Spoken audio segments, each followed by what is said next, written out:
Adam, maybe first Lewis Jetta, what was behind the decision to leave him out the side? A bit of form. Yeah. I don't think he's been in great form, so that happens sometimes to good players. So he needs to go get a bit of touch, get a bit of fitness. And he'll be back. How did he take it?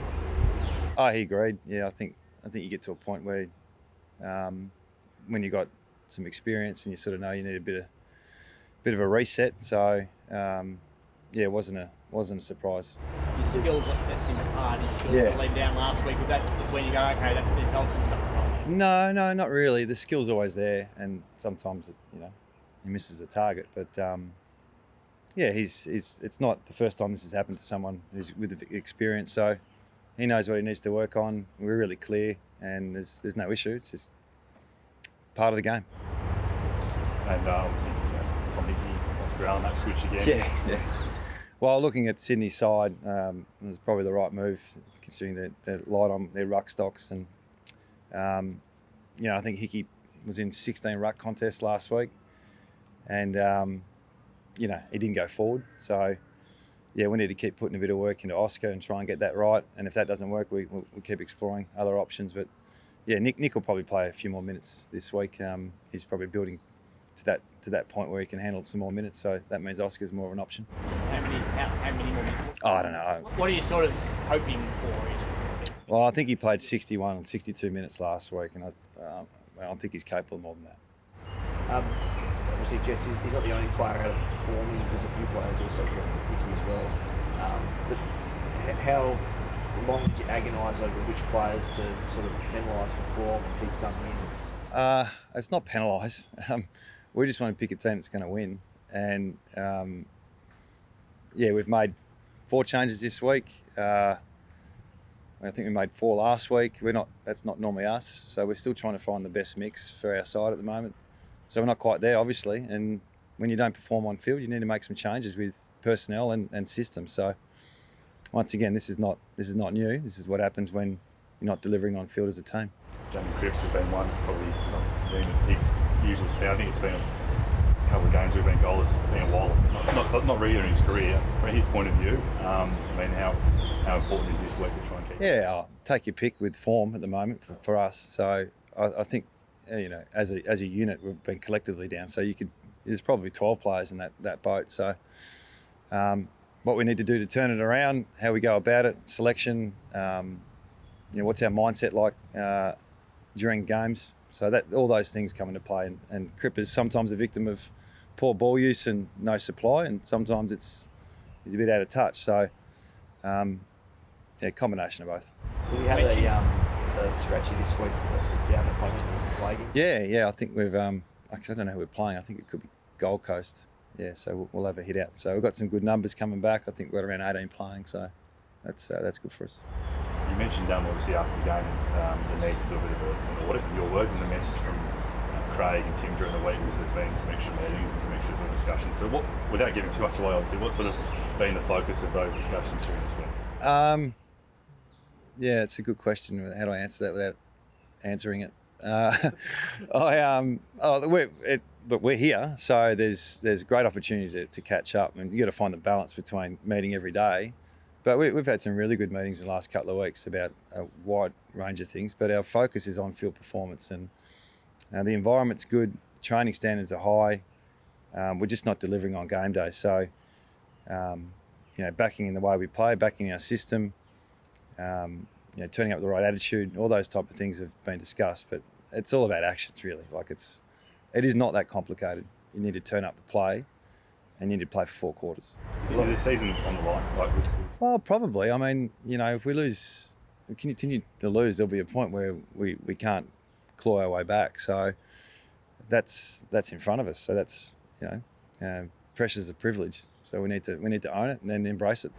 A lot of Victorian teams have just been announced to coming up to Queensland, 6 of them, a couple here and a couple of there. Yeah. What would your advice be to them? Well, we're probably not the platform of what to do. But like I said, it hasn't been an excuse. The environment's good. Obviously you're not with your family, and that's difficult. And living in a hotel is not ideal. But that hasn't been the reason for our poor performance. So there's no excuses on that part. But no, look, everyone's doing their bit. and I'm sure other clubs will embrace it. We've seen a lot of debate about how many players should come to the pubs. Adelaide brought 33 or something.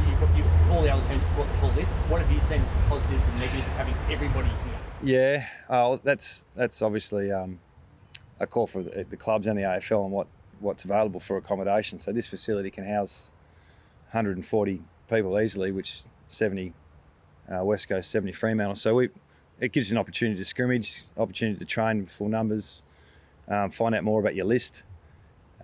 So we've seen some real growth with some of our kids with the training in the away from the senior group. So that's the benefit for us. The downside is that they're not playing games on the weekend, and it's hard to put your hand up if you're just doing scrimmage work. So yeah, we've enjoyed the whole list being here, but we understand if the AFL was to reduce that or clubs use their director. I don't think Port have brought up full squad, and they've obviously performed really well. So it's not the defining factor for winning and losing, but it's been good for our club. What about the discussion in terms of players maybe weighing up this come or go? Obviously, some have some family or other personal reasons, but there's Burton last night was criticising the players that just have no real reason to want to stay home. You've obviously been through those discussions. It's difficult. I mean, the commentary on what it's like, doing this is unless you're in it and you're involved, it's pretty easy to make comment, and that's fine. That's what they're paid to do. So I think you just got to get yourself right and get your club right, and understand the situations are different. You've got players with babies that are due, players with families with medical issues, staff with the same. So, but that's just what every club's got to deal with, and each individual has their own circumstances to work through. So I'm sure no one will just say, "Oh, I don't want to go because I can't be bothered." I think everyone's trying to do the right thing for the competition and try and keep it going. As a Victorian, I guess you've got a lot of family back there. You're worried. Oh yeah, you worry about your family, but they've got to do the right things and follow the right advice. So yeah, it's a background worry. Do you think it's going to be weird being at Melbourne in the middle of winter with no footy for a couple of months? Not weird for us. Look, it's a bizarre year, and every week something's different that pops up, and I think as an industry, if we can keep things going to a point, it's important. It's important for everyone's jobs, for community health and well-being and welfare and all those things that the game provides everyone. It's it looks like everyone's doing their bit for the industry. South Australia aren't too keen on hubs, so I guess once these teams come through the Gold Coast and Queensland, they might need to come through Perth and extend that. Yeah, I don't know what. Honestly, it'd be a nightmare trying to work out and navigate through state governments, fixturing. So we found it on Monday afternoon. We were playing Sydney, and to think that would happen is just it's unbelievable. So yeah, staying pretty agile and flexible through it all, and understanding that it's no one's fault. It's just the way it is. Do you know next week? What do you think? I think it's Adelaide. Yeah, but I think it's Adelaide. It's hard for our Oppo scouting crew, but I think it's Adelaide. You haven't been told you're going on different time, different flight. You're going home when you think you're going home. Oh yeah, I think so. Yeah, I mean that's logistically that's pretty hard to change, but I don't know. It might change. Your flight got cancelled today, so I know you're not happy. You mentioned when you talked about Jetta before, you said he might be a little bit of conditioning with him. Did you hear Ross Lyon's comments during the week questioning the fitness levels and the shape of your players? No, I didn't. He said Lord Fielden looked overweight. Okay. He said it might have been white shorts. He said, but he felt looked overweight. Have you been happy with? And then he said you're the only one who knows whether that's correct or not. What sort of shape is your group in since coming back? I think it's probably whether the optics look like they're out of shape or not. But what we're not doing is we're not running on game day.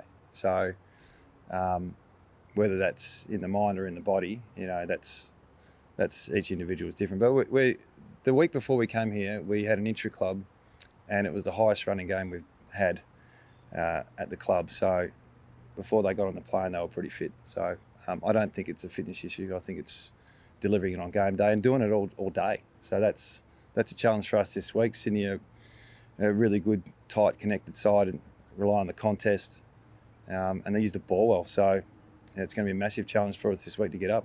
Elliot Jonas looks like he's moving freely, and he certainly didn't look like he was moving freely when he was getting manipulated the other day with the training with his back. How is he? Yeah, he's okay. Yeah, none of our players are saying that sore. So, no, there's no excuses there. Absolutely true. Okay. He's sore. No, he was. He's all good now. So he played under duress for a couple of weeks, but he's worked through that. He was, I think, 69% games on the weekend. Must have been.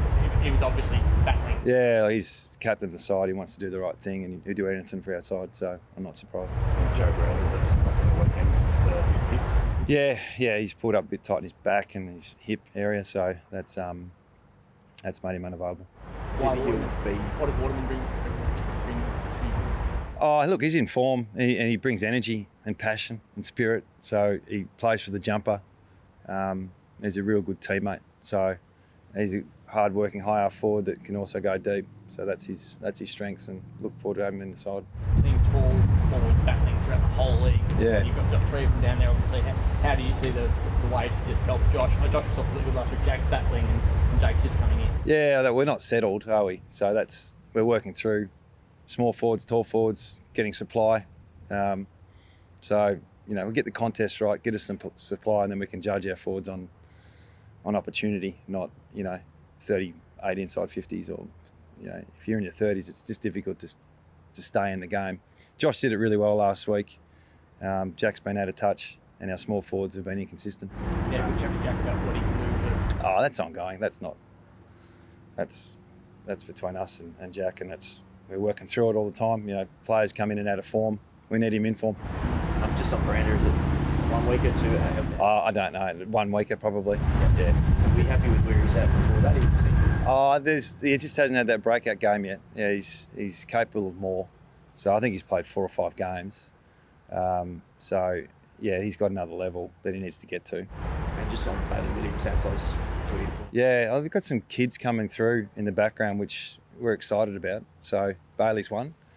And obviously Harry Edwards is not too far away. Ainsworth, these guys coming through are, they're not too far away. Definitely. Gov's definite, yeah. He trained today and he's no worries.